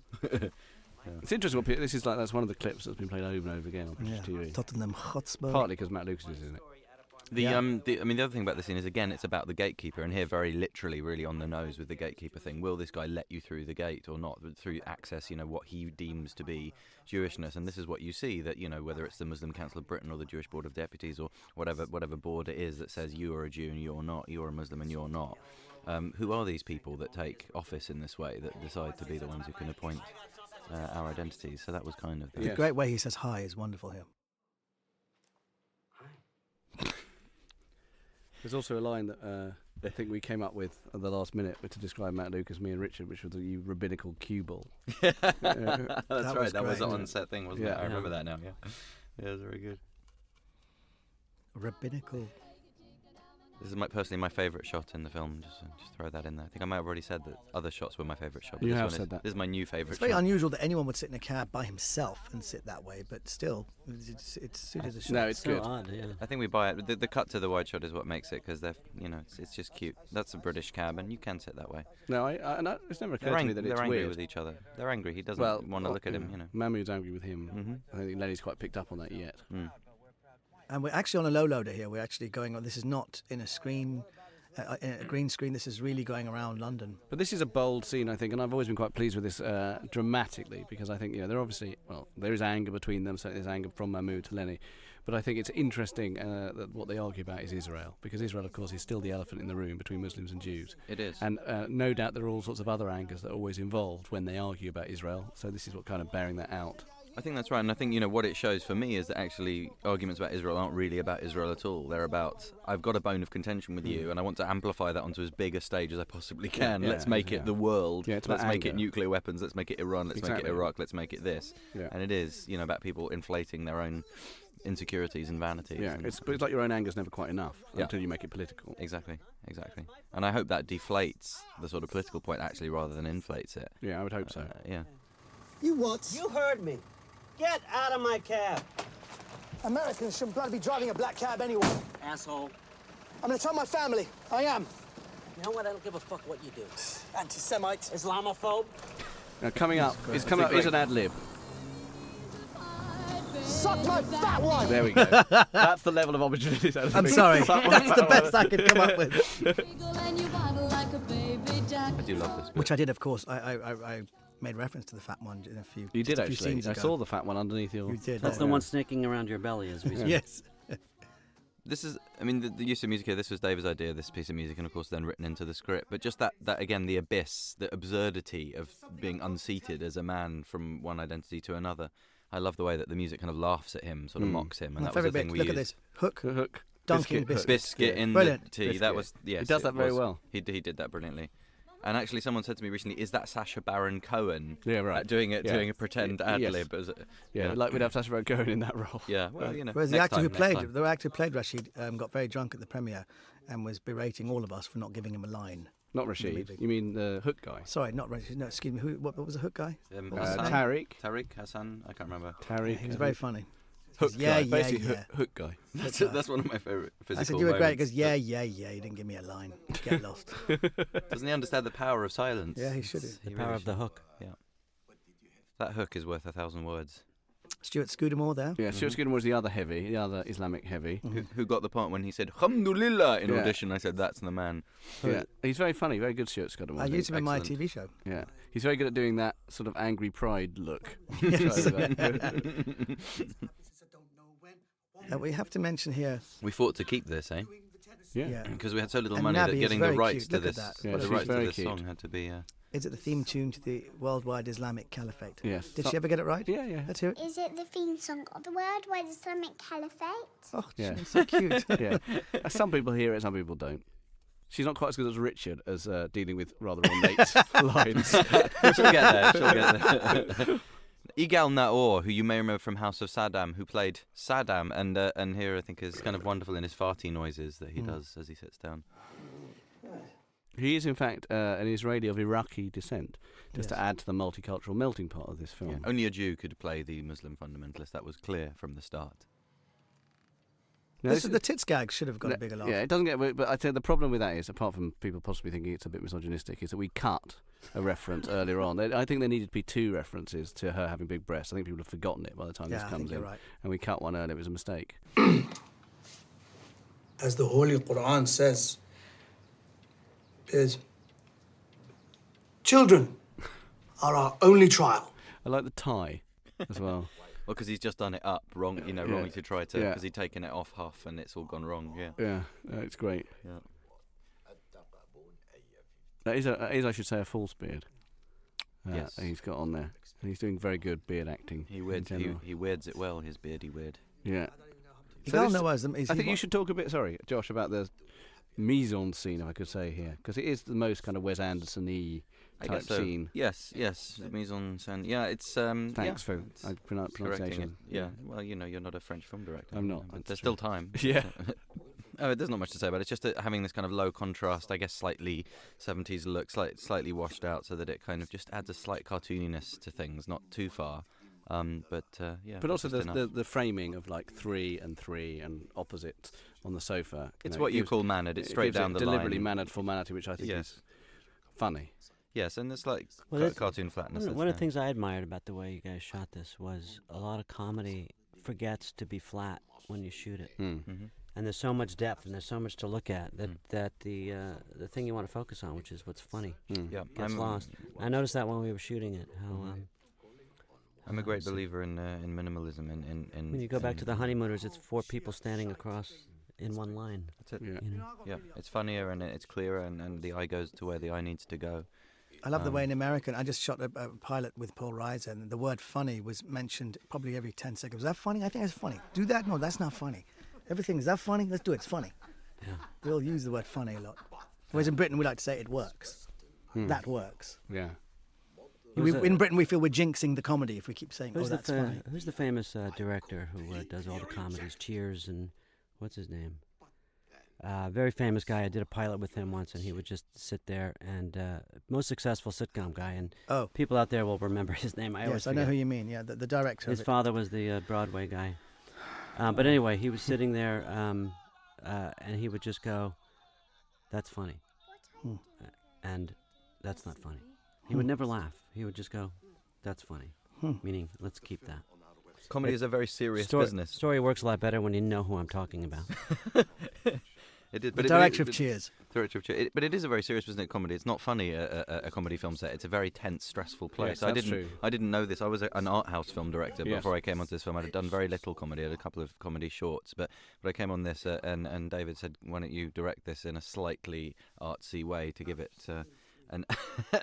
Well, I didn't want it to be shot like Britcom's a shot, which tends to be very television and particularly does tend to cut in for gags and has a lot of reaction shots. And I always wanted it to be shot more, like as we say, flat, deadpan way. And I think so I brought in an art house director, who does have a sense of humour, so that helps. But you're right; it's that the technicalities of shooting comedy are immense. It's not really about let's just have a good time. People that might think it is. But I had a much better time on my dark art house feature where it was about incest and sadomasochism and dark, intense religiosity and so on. And we all had a ball, really. In between takes, we were having a laugh because the material was so dark. This is great. And he sings it very nicely. I'd like to point out, as the writer, that I actually do write these lyrics too. Igal thought they were a genuine Rashid. In fact, I wrote them. Beautifully written and adapted. I mean, this was an interesting one about comedy, really. We wanted it to actually be kind of beautiful, to be intimate, to be a man singing in your living room, and yet totally embarrassing and ridiculous that this guy invades his space with this sort of fake spirituality. So how can you, try to find the balance between those two things? And I think the key was when we said, if we stick subtitles on it, then it's really quite clear. But also I think the way Omid does this bit, the way Omid deflates it is... this is my favourite ad-lib. I love this. This was a fantastic ad-lib, it was really very, very good. I'll go and get that. I'm sorry, that was really nice. I was really enjoying that. That's really great. Which is what you'd say. What you say with the eyes. It's something you do with your eyes just after you say really nice, where they just glaze over. Paul Kay there, ladies and gentlemen. Paul Kay, the very fantastic British comic actor who phoned up, having read the script. He wasn't originally cast and said, I really want to be in this film, by which time there was only one part left. a policeman. Yes, and you would have thought he'd make a very unlikely policeman, Paul Kay, if you know his comic work. But actually, somehow with the little moustache, he grew attached especially to do that. Yeah, suddenly he's a 1950s guy. Yeah, he did really well. There's a 1950s gay repressed. Policeman figure. Policeman, Enoch Powell. Sort of pre-Wolfenden arresting homosexuals for getting off on it. Yeah, Rivers of Blood. Yeah. Exactly, yeah. Speak out about the treatment of his brothers by the Zionist oppressors! For me, the sort of Billy Wilderness of this film kept coming back, the kind of Preston Sturges, Billy Wilder, silly screwball, one thing after another. And one thing that you see in those films is that they're very cynical about people and politics and their status and the way that people use power. And here he's doing exactly that thing that every politician does, which is that he uses, whether it's religion or whatever, he can use to whip people up and wheels it out to sort of aggrandise himself, and I thought that was really nicely written and observed politically. That's a lovely shot here of the child at the window. Yeah, although she is actually being pressed against the window by Archie, that's why she's making that face. Yeah, well, I think a little bit of child abuse goes down well. I'm Jewish! Me too. I always wanted to say that. I'm Jewish. They could all do the I'm Spartacus thing, couldn't they? Yeah, Paul does that really well. I am Jewish. He never gets a laugh, but I really like the way he does it. The way you shout I'm Jewish really loudly and he goes, I'm sorry, so what did you say? He does it really well. Well, it's so clear what he says. Yeah, exactly. And was it? Yeah. What do you mean, sir? This bit is good, I think. I'm going to say this bit is good. Of course I think it's good. We like this film. This is my favourite bit. There's David Schneider. Yeah. The most Jewish face in British comedy. He's basically a Schwarzer. He's basically a Schwarzer. Why does that make me laugh every time? Because it's racist and you like racist gags.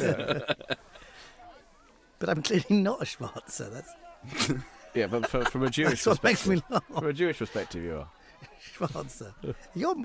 Who's darker? I think you're actually darker than me. I might be darker than you. David, tell the story about the idea for the film that you were sort of mistaken for a Pakistani throughout your childhood. It's true. I was beaten up twice in my life, once being Jewish and once being a Pakistani. And I used to tell that in stand. Actually, in the 80s when I first started doing it, I used to get a huge laugh. Now I think people are a bit frightened of that. I don't think, are we allowed to laugh at that? But I used to tell it, I used to just get a big laugh, and the laugh was always, oh yeah, he could be either. That's what people are laughing I at. genuinely thought that you were Pakistani when I saw I. on TV. And I am Jewish. Yeah, when I was a kid, when I was like 15 and you just sort of started to become famous, I was like, that sort of Indian guy. Because Badil, it doesn't sound like Indian. a Jewish name. I know. Badil. No, everyone thought it was Badil. Yeah, so that's where I think the idea came from. Badil. Badil, yes, it comes from. But that's what at my school people used to take the piss out of me for being a Pakistani in that way. People used to do that voice. Yeah. And it felt really weird because I thought I wanted to tell them I was Jewish, but I thought, well, that's not going to help either because they're racists. They're going to just find another way. We should explain that to Richard. The butt is the sound of an Indian speedboat. It's butt. Yes. Badil. That's a racist joke. That's a racist joke, but you laughed. I did. The thing about Omid and racist jokes, I have said this in the British press. Sorry, do you want to say something, Josh? No, we can loop back. I just wanted to say something about them. Well, it doesn't matter. Is that I've said this in there. I think Omid is someone who's no one has ever told you're not meant to do that voice, Nigerian voice or whatever, Indian voice. Why not? No one's ever said that to you. No. And you've got away with it, therefore. But you think it's ridiculous that I've got away with it because I'm an Iranian. They think it's okay for an Iranian to do a Nigerian. Yeah. And that doesn't make sense. It doesn't make any sense at all, but thank God it does for your career. It's such a number of inversions of racism that you end up just going, oh, fuck it, and laughing. But here's the thing about Hang on, I'm about to appear. Never mind about anything you were about to say. Sorry. Yeah, I'm about to have my moment in the film. Let's see. How many seconds is it? I don't know. That's 3. It's 1.5. I think it's 2 seconds. 1.5 Here seconds. we go. 1. Oh, two, a fantastic bit of comic 3, acting there. 4. I'm still on. No, but the Yeah, close-up 4 was seconds. the close-up was 1.5, guys. Yeah. Sorry, Richard. What were you going to say? No, I was just going to talk about the racist stuff and the comedy and stuff. I had no idea because we had worked with all these Pakistani actors on the set, right? Mm-hmm. All of whom were lovely. I had a great time, hanging out with them. But they all called each other Pakis. I got a Paki this and a Paki that. So I was telling a story to the publisher of the Independent and his wife walking down the street. And about how I had a Paki driver. Right. And they both stopped in their tracks and said, you can't say that. Yeah. I go, you can't say what? You can't say Paki. I go, well, why not? Yeah. And it's like one of those things where what's like like the N-word. it was. It's the N-word. So I was told, but I had no Well, actually, idea. I think it's slightly different in America because someone said that word, and I'm going to call it that word because I'm aware of its unacceptability. To me yesterday, to me and you, Josh, someone said I've got a P-word wife. Yeah. In fact. So the fact that I said it, I think in America it's not quite understood as being so bad. No, but and also I it am was going to his get wife. arrested the minute I go back to England. There's policemen outside already. I think Whoopi Goldberg makes a very good point because anybody can say anything. I think white people can say the N-word, but they just have to be prepared to take the consequences. That's all she says. But she's a Jew, so what would she know? Yeah. Well, it's probably worth saying that to some extent the point about this movie, certainly for me, but I think certainly from watching it with audiences and stuff, is that there's been so much fear about saying anything about race and religion for so long that some of the success of this film is about the liberation of being able to laugh at it and talk about it and not... Because I wrote it in a very gloves-off way from that point of view. I just thought, I'm not going to worry about people saying you can't make jokes about race. I'm just going to write it and see what happens. And also, you're making the jokes that you're situating those jokes, those gags in real world, because those are the jokes that people make in real life. In the scene in the taxi cab office where they're all joking about Israel and the Jews and whatever. Those are just jokes, the racist jokes that we all make all the time, and that's how people live. And if you just sort of show the truth of that, then both, it's uncomfortable, but actually that's who we are. Yes, but one of the things filmically that's very interesting, particularly in mainstream film in the last sort of 15 or 20 years, is that if someone makes a racist remark, that is a signifier of they are a bad person. Yeah. And in this film, you are asked to accept people who might do that and stick with them and sympathise with them, which is quite new. Is that a taped-on swastika? Yes, because you couldn't paint. We couldn't afford I'm paint. afraid couldn't so. afford to I paint told on you we it. We couldn't weren't afford allowed paint. to paint because it's someone's house. I love that someone took the time. It's like a nursery swastika out of Real life, coloured cardboard. Yeah, We're tape very it, tape it genteel. I never down noticed very that. carefully. I thought that was paint. The racists were very genteel and didn't want to sort of disturb anyone too badly. It's like a primary school teacher has said, now today swastikas. Now, in the script, it says here, Omid clicks on the computer inadvertently and then struggles with the computer. It does actually say, tries to throw it and the wire sticks it. But all this stuff, I don't know what happened. I don't know what I was doing. No, it's hilarious what you do here. I'm just struggling. No, it's hilarious what you do here. I'm so glad that we kept this bit in. It gets such laughs and such a good point to keep laughs. Because anyone else, I won't say anyone else, but in this film, there's always laughs at a point where perhaps you wouldn't expect them. It might just be sad. Yes. But I'm really glad that there's a funny bit at the top of this montage. Yeah, absolutely. And we just try to keep the comedy surfing in and out. I mean, the little moments like this, the rabbi scene where he gets punched coming up, again, a scene where you expect. Yes, exactly. And it's pathetic. It's sort of to Bathos to just suddenly come down like that, and I think that's generally works quite well. Yeah. Although having said that, I'm not sure this fuck off we should have kept. That's this one too many fuck off. I really like it. He's angry. He's angry. There was a lorry went past and started honking its horn. Yeah. This is a genuine noise. In character. No, but seriously. I like the Donna as well. This is like Dustin Hoffman in Midnight Cowboy. The kebab, yes. I'm walking here. Yeah. The kebab was a touch. I did like that. But no, he's shouting because, I mean, if you want to talk about his character arc or something, he hasn't quite finished becoming who he sort of becomes. No, he's nowhere near it. Yeah. So he sort of still gets pissed off at ridiculous shit, He's also drunk. Yeah, which is, a good thing to be if you're a Muslim who's just found out he's a Jew. Going back to what you can say and what you can't say, I remember Chris Rock doing a routine asking the audience, can a white person say the N-word? And everyone said no, and he said, you can, but only under very specific circumstances. If a white person is about to buy the last Transformer toy on Christmas Eve and a black person hits him in the head with a brick and steals that present and then pushes him to the ground and takes his penis out and pisses over him and runs away, only then can a white person shout, somebody get that nigger. But even then he has to have special papers. So when he stopped, he said, can I see your papers? Oh, that's the guy pissed on you. I hope they got that nigger. The thing about words is my mother-in-law, Western Pennsylvania, where there are no ethnic people whatsoever, and came to Los Angeles. Now, keep in mind that she had no idea what she was saying, similar to me using the P word, which I'm not going to refer it to as. And she's driving around Los Angeles, a lot of Spanish people, and she just very innocently, just really loudly with the windows open says, there are a lot of spics here. Really? But she had no idea that the word was a bad word. She just heard it and heard it and heard it, and it's just an example of how people don't, words are just used. People get offended by these words when they have radar and they want to be offended. Yeah, and it seems like except that maybe the N-word has a little bit of history. An Indian friend of mine got called a spick once, and he was Hang on, quite let's just happy watch with this it. moment. Oh, great moment. Yeah, it's a fantastic, and again, that's that Bath, just to shift register there before going into another actually rather sad bit. I think that was something that we came up with, and I'm pleased with it. I also like the fact that you had the idea of a bird flying in. Then there's a little touch of spirituality here, I guess, in this little sequence coming up. Yeah. The scene with the thing is that I didn't, because I'm Jewish, I'm religious rabbi, I don't really know that much about it, and I remember having the idea for that joke, but not really knowing. I know that they daven, rabbis daven, but not knowing if you do a prayer for the dead, whether you'd be doing that backwards and forwards thing, but just thinking it doesn't matter. Well, he's doing it in the wrong place. The prayer is far longer than it would be in real life. Right. There's so many things that are inauthentic about that bit, but we doesn't don't matter, care. It's poetic license. I want him to get... It's an extraordinary moment to bend have it to the fist. Well, to have a rabbi smacked. It must be surely a really controversial moment. He but had no it one said coming. anything. He had it coming. Yeah. He's a villain. He's a villain. Were these walls always blue, is my question. I think yes, we painted them blue. Always. Yeah, we made everything blue. That's the blue theme. There's the solid thing. I think the thing with the rabbi is he's a bureaucrat, and it's really bureaucracy that I think is in many ways the kind of hidden evil. Oh, there's the bird. There's the bird. I just flew in. Yeah. There's my bird. I always try to put a bird in my films. Yeah, that's a Josh Opinionese keynote thing, having a little bird. Yeah.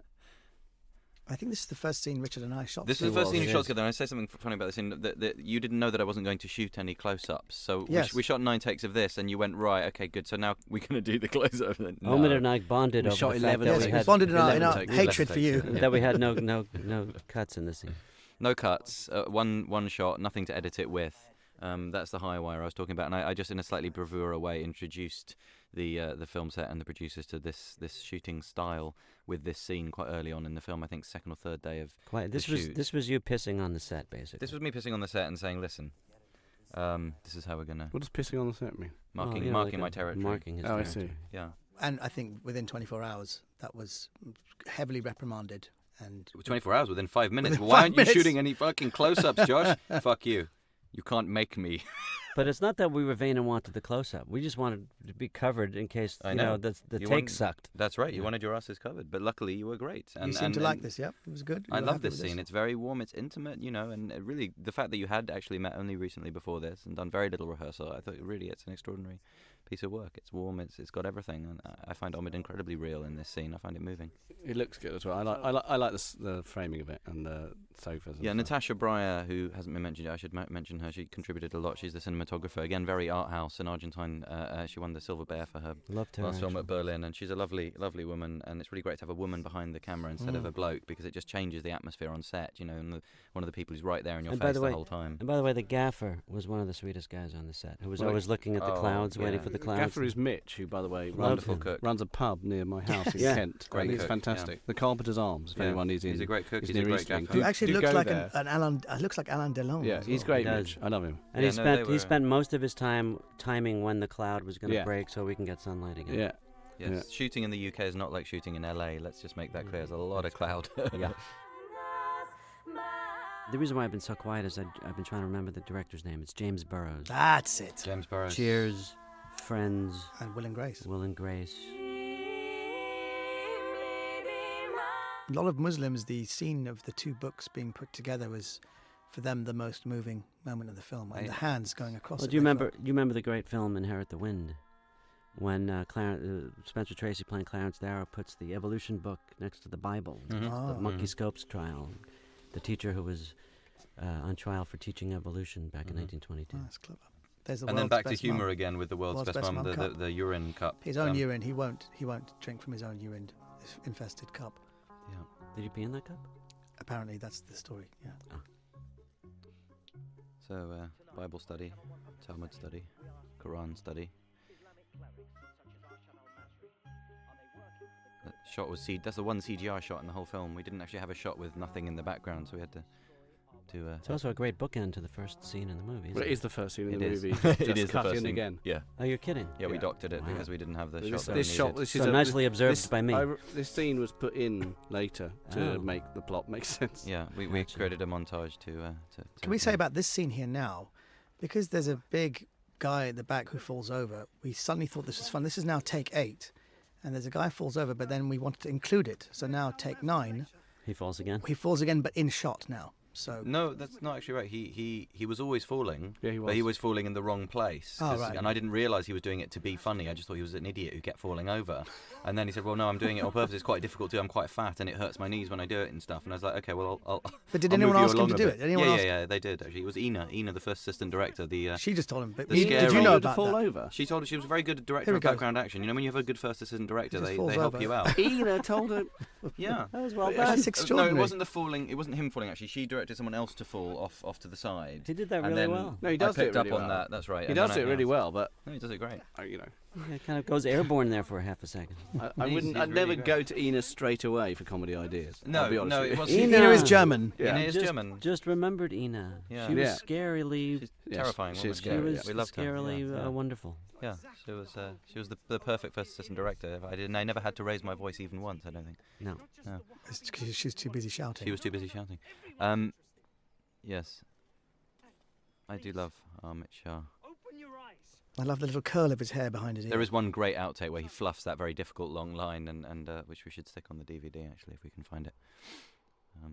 He just corpses midway, and I like your back hair here. on It me. just sticks out the. the back hair. That's hence hair in the gate. in the wind. Hair in the gate. Just there breezing in the wind. yeah. Actually, there is the wind there, isn't there? The sort of Flapping. theme of the wind does come back a few times. The It kind does. Of, the mystical wind. Oh yeah. And then another little montage. This is a nice little subtle thing when I pass a little dongle. Well, I mean, these you montages. did it very unsubtly, but we cut out before you do the all the very unsubtle. I mean, these montages actually didn't work at all. In fact, that was an additional shot. This shot here, until Aaron Baron Cohen, the composer, who wove together disparate music, some of which he'd written and some which other people had written, and these montage sequences in particular, I think, were fantastic. And I think his idea to not be ethnic in the sort of main score of the film, not to be evidently ethnic and sort of cheesy, and to actually have a sort of slightly 1950s sound, Yeah, but I remember spy movie kind of we were score. all there when he came up with that theme, and I Yeah, think it was brilliant. over time, with hindsight, I think that's really worked for it. It sounded just cool. I thought at the time that sounds cool, but also Yeah, the idea of it being kind of a spy, yeah. really, really works because he Mm. sort of is a spy in the House of Jew. Here's Yes. my mad eyes. You can tell it's. There he me is there. as a spy. I mean, this is a spy sequence. This is Yeah. a silly comedy sort of spy sequence. There's Yeah. a man infiltrating. Yeah, so the originally he's a community. spy in the House of Jew. Now he's a spy in the House of Muslim. Yes, he's a double agent in the House. He's a of double agent. Love. Yeah. House of Love. Guy, do you remember that band? First band I ever saw live. What band? House of Love. House of yes. Love. Yeah. Sorry. Any questions? Yes? Brother Arshad. We had a quite extended comic idea, which got slightly cut here, didn't we? Of the of him asking all the questions through his pal because he can't actually speak Yeah. on camera. So we shot this scene as probably with the mitzvah scene, the longest and most painful scene to shoot. in Oh, terms it of was hell. This scene. Just it took 2 days, was it? Absolute- Was it 2 days or? It should have taken about a week to shoot a scene like this. Very long scene. It was I think 8 it was pages. 2 on the days page. though we had. I think 2 days. Yeah. Well, except it was sort of 1.5 days, and that is, trust me, not long enough No, to shoot no, a it scene isn't. like this. There were hundreds of shots, and we had 2 cameras. I don't usually shoot 2 cameras, but we had to because of time, and it was a tough scene to It shoot. was so good that we used 2 cameras. Yeah, we would have been screwed. Yeah, otherwise, we yeah. would. Yeah. Yeah. Yeah, I mean, this is where low budget filmmaking, you just don't have the time. This is something that you low budget filmmakers out there do not ever put more than one big scene with lots of extras in your low budget movies, because the movie will start to become very difficult to make, and you'll have to rush around much more than you want to. And one of the things, this is a very good bit of slapstick. I mean, this is one of those bits where throughout. I was very concerned, and Josh was very concerned, that we keep the comedy up. And what we have on our side here is Omid, to a large extent, is that just saying to Omid, make it quite hard getting the burqa off. You can guarantee. But it probably just will be anyway. Then you said. Then you said, genuinely try and be athletic and get onto the stage. Yeah. That was my direction. Yeah. No, I mean, you are a huge kind of comic, irrepressible thunderball, and it's turning you off that's hard. Turning you on is a sort of default position. But here's me genuinely trying to get on the stage when I decide. Oh no, No, you do. too early. Sorry. This is you proving that you've read the Quran. Islamic woman can marry any man who believes in Allah. And my son. It's just politically here, what this scene does, I don't think I've seen elsewhere, is sort of a divided community, a divided Muslim community. I've seen other films where there's a divided community. The divided Muslim community show that there's a kind of whole range of opinion and support. Fabulous. The beached whale shot is there. There's something that we didn't mention here, by the way, which is Mina's last line in the film. I've not said anything for ages. After he takes the burqa off, she says, "Oh, you stretched it really badly now, you big knobhead." Yes. Which I really like. Yeah, in her immaculate Mancunian. Was that an ad lib or was that written? No, it's written. Oh, well done. It's written. It was a bit of ADR, but it was written. The great thing about working with people in burqa is that you Yeah. can ADR all their lines afterwards and make them say anything you want, and it's just fantastically easy to work with. Yeah. I recommend it. Yeah, but no, the eye acting that you have to do. She did some amazing work with her eyes. There isn't much else to work with. You know what else I learned recently? Now these two heavies do this thing now. They get up on stage for no reason at all. Yeah, Looks like they're going to take me away, but they just stand there and watch. They never do. Yeah. Yeah, they still then look ominous, man. Yeah, they look ominous. They're Their job henchmen. is to come and look ominous. Yeah. Yeah. I wish I had henchmen. Can I get some? I actually love this section. Do you like it? All the similarities. It's grown in on it. you? It's kind of beautiful. I imagine he had fleas in his beard here, Do which you? is what. Yeah, that's as a character thing for me. Like, sort of try and move away from him. Yeah. Well, I towards find him. it was a character thing I had in mind. I just felt he had fleas in his beard. Because if you had an infestation with your body hair, it would be really something. Yeah, it really would be bad. God, can you imagine? You ever find those fleas? They could build a city in there. I think Ahmed's forming a complex after this session. Oh, it's got so many complexes. Bill Bailey saw my chest hair and said he reminded me he went to get a tattoo of a panther on his chest. They said there's no way we can do a tattoo. They'll have to do a tattoo of a panther looking out from a thicket. That's good. I was asked by an interviewer in Britain, who has more body hair, you or Ahmed? Oh, right. Do you have body hair there as well? Yeah. Yeah. Yeah. He sure does. But do you have it all over your back? And No. No one has more body hair than No, Ahmed that's- except animals. And if I did, I would do something about it. I just want to point that out. It hurts. I had my back waxed once. It just hurts. When not you worth shave it, it comes out even harder. Ahmed, I like it. I find it manly. I think you're a beautiful man. I just think you're beautiful. Thank you very much. Silence. So this is where Ahmed gets Mahmud gets apparently defeated, but in fact turns the tables on the villain in that. Actually made you wear a cock ring through this scene to get into character. That's very Now this is a drop-in. This is actually filmed at a different time. Yeah. And you can see Ahmed has lost weight because he was Lost playing 30 Fagin. pounds. Fagin, yes. Yeah, Fagin. He also has his stage eye makeup sort of unwashable still on. It worked. It wouldn't You come look like off. you look like a bulimic panda. Just that one shot. It was something quite hard to match. We actually stretched you in post production to try to Did you make you look stretch as me? fat. Yeah, Yeah, now because you're back you to lost normal. so Back much to weight. normal, Yeah, no, it's crazy because you were playing the other big anti-Semitic character currently in the British stage and screen. Which Well, is, if this Paul Reiser thing goes, I'm playing an Iranian Jew, so that's. Oh, you're this, doing that too? That'd be a Jew. It's a hat trick that even Sir Ben Kingsley would be really proud of. I should say, I'm very proud. I like to remember the Sir. That's nice.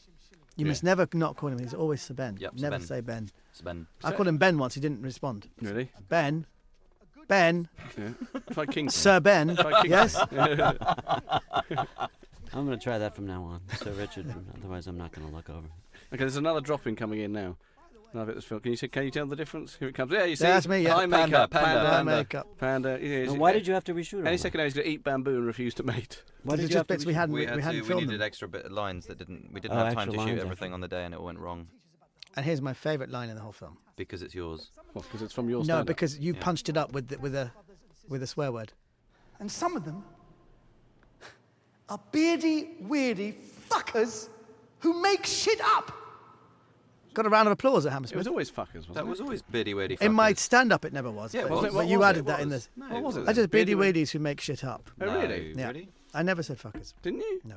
Oh, okay. I didn't know that. But I think in film it works. It's I an think good. important thing, though. That line. That is the only line of Ahmed's stand-up that I transplanted into the movie. But the reason I did that is that when I saw him do it live, he got such a big response from a mainly Asian audience that I thought, oh, this is where the film needs to find its Asian market, which is those Asians who want to say we are not the beardy weirdy fuckers, and that is in the film all the time. But it's also the essence of all great comedy where you're saying what people are thinking but would never dare say. That's why I liked it. Yeah, what's your line? No, but I'm saying, but even for me, the beardy weirdy fuckers, that's even something I wouldn't Oh, dare right. say. Oh, I see. Yeah. Okay. We made So you say it. you Yeah. made it more potent. You're a mere Yeah. tool. That's in just 'cause our I remembered hands. it wrong. Yeah. That was a great little love scene between you two. Yeah. It's worth talking about Cat Stevens here, I think, probably, isn't it? When we first postulated Are we allowed this, to talk about Cat Stevens? Well, not too much, but just that when the script idea was postulated for the kind of pantomime baddie who's sort of unmasked, and people said, but that would just never happen. And then David said Cat Stevens, and they went, oh, yeah. Well, he is referred to in the movie, in the dream sequence, as a reference to Yusuf Islam. And in the car. But there are people, it divides people a bit, the ending. There's some people who really love it, and actually Muslims in the whole I've spoken to really like it because they like the unmasking of the false It's very cleric. light. It's light, but I do think it is extraordinary that people do say that it's just not creditable that an Islamic cleric would be a pop star when we have Cat Stevens, isn't he the most famous Islamic cleric? Yes, apart from the Ayatollah, I think he is. Yeah. And he's gone back to music recently, but he has. But no, I think watching. Can I say I'm just a big fan of Cat Stevens. Me too. And Yusuf Islam, I like him too. Yeah, I'm keen on his earlier work.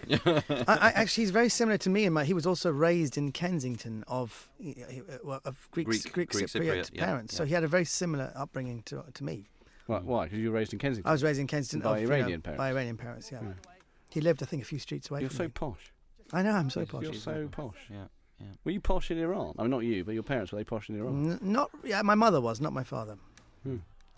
You are actually the Ayatollah's son, aren't you? Yeah.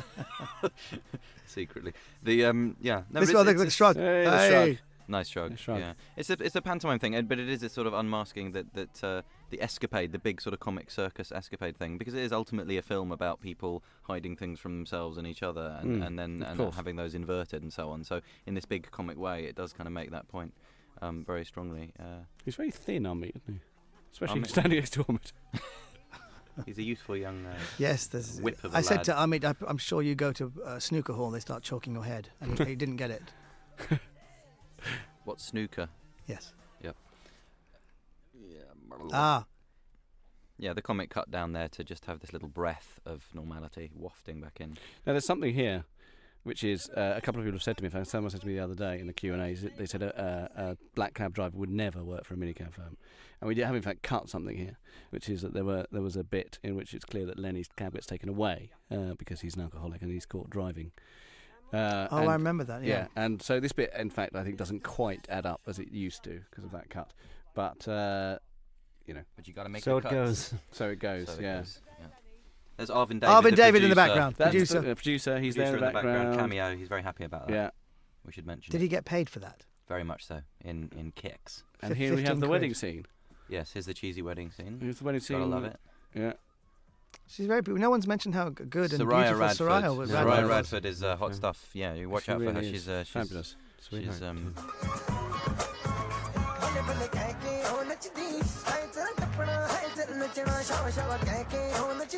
Finally, it's become the ethnic movie that people. Yes, it's become the annoying ethnic movie that finally we promised people, and yeah. But there's more dancing from Omid. I mean, it's something, isn't it? It really is. The dancing is amazing, and there's the end of their relationship. Implication that Lenny and Zadie are going to get together. Yeah, or have gotten together. Or spent the night already. Together. You think they've already got together? Rough animal sex. Now, here's a very clever sleight of hand, whereby Muna is a breakdancer, but that's no longer Mina Anwar. In fact, inside that is a champion. Don't give it away. No, that's what you do in the DVD extras. Oh right, I see. You Yeah. deconstruct. Good point. Yeah. All right. It's a breakdancer called. I've forgotten his name now. Damn. It's a Filipino. He's in the if credits. you look closely, you can see the eyes are different. Yes, and he's a man. Yeah, he's a man, and that's another fabulously not actually planned fall. You were supposed to do a star jump there, weren't you? Yes. Now, the only problem with this, which I think is a nice cut, is that people think the movie is over at this point and tend to applaud. And there's in fact another scene, so we never get quite the applause at the end of the movie that movie might have got because people think, well, we've applauded now. Come on, it's a coda, David. It's a coda. No, I know. Yeah, but that's the only problem with that. Yeah. And this scene was based on something Richard Schiff saw at Speaker's Corner. I believe. Why didn't you tell the story? Yeah. What was the story? The story was somebody play with their nose. You saw someone say Jew. Oh, with the nose, and right. do a big nose gesture. Speaker's Corner, where I go every Sunday in London, because it's just so bizarre. Everyone's arguing and ends up blaming the Jews in the end. And someone was accused of being anti-Semitic because he did the nose thing. Yeah. He gestured to the nose as he was talking about Jews. So you told me that, and then I thought, I've been thinking for a while, we've been thinking for a while, it needs a sort of ending bit, and because Lenny and Mahmud are so much the heart of the movie, we felt that we should have an ending thing, and so I wrote a scene based on that. But also, the bigger picture is that here are these two guys, they're now friends, and they continue to disagree and they continue to argue, but in the context of being friends. So the Jew and Muslims, they're never going to agree, but they can get on. The New Yorkers love this ending. They thought this is because the argument continues. Yeah, the argument That's continues. Right. We shouldn't lie about the fact that the argument is going to go on, and it's going to be integrated in people's lives, hopefully in slightly new and more interesting ways. But people are going to kvetch, about their shit. and that's that's part of the truth of it. And I think it's I really like the ending. Yeah, and it's warm, and it's just one more thing that's probably worth saying is a big thank you to the singer George Michael, who gave us the song which is about to crash into movie any second now, for virtually nothing. Reduced cut rate. Cut rate, because I met him 17 years ago and he liked me. Yeah. He sent me an email. When you say like? Yeah, no, just liked. Okay. He sent me an email saying something and nothing from the Singing Greek. Is that what he said? How sweet. Yeah, it's really sweet. It's a lovely way to finish. Because in fact, this is the only expensive song. Well, it's only song properly in the movie. The rest of it is all original material or klezmer stuff reworked. There's a couple of tracks that we brought in, but from very, very obscure band. There's a San Franciscan band called Charming Hostess, who I don't think even exist anymore. Oh, right. A bunch of, I believe they describe themselves as communist, lesbian, Jewish. That fantastic song when they're driving through the tunnel and the two voices are sort of. So there are a couple of other pieces. Oh, I thought that was traditional. Well, it's an adaptation of a traditional song, but right. performed by a band that do all kinds of crazy klezmer stuff. But I mean, there's nothing in terms of actual pop songs. Yeah, I mean, we couldn't. It's a very small movie, and to get this was something lovely. It's great, and I think that the final message of the movie it's about faith, and I always saw the message of the movie being that religion is never an end in itself; it's always a means to an end. And whether you're Jew, Muslim, or atheist, that end is to be just a good person, someone who can carry forward an ever-advancing civilization. So I think that's why the message of the movie is so universal. That's why it works. Fuck off, you bald twat. Sorry, I just had to deflate the big speech at the end. That's the end there, guys. Fuck off, you bald twat. Can we cut it there? That's great. That's lovely. Thank you very much.